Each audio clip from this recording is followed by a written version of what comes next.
Good afternoon, guys. I am here relaxing in one of my favorite places, the Botanical Gardens, and I'm reading through Luke, continuing in chapter 7.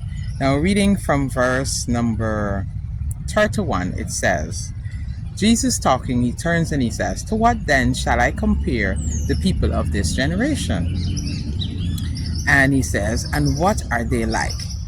Then he answers, he says, "They are like children sitting in a marketplace and calling to one another, saying, 'We have played the flute for you, and you did not dance.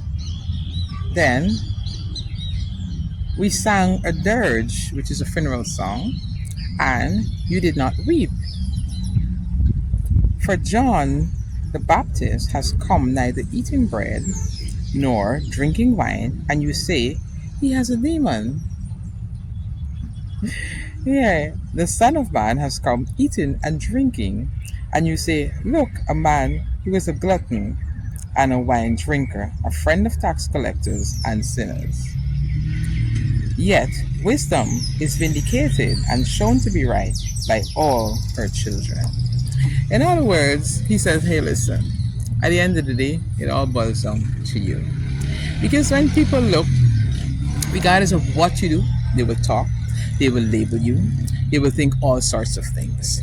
As he pointed out to them, he said, hey, listen, John the Baptist came and he wasn't eating anything, he was just in the wilderness doing exactly what God wanted him to do.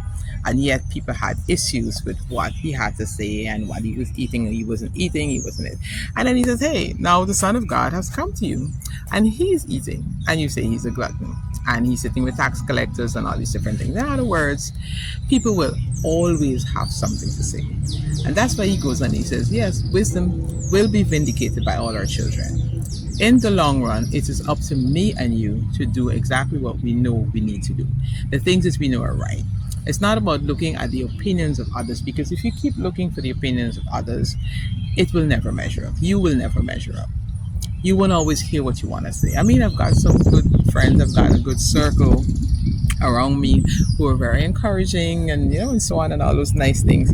But we don't have that all the time. Even there are times even when they are not available. There are times when, I may feel not 100% and none of them are there.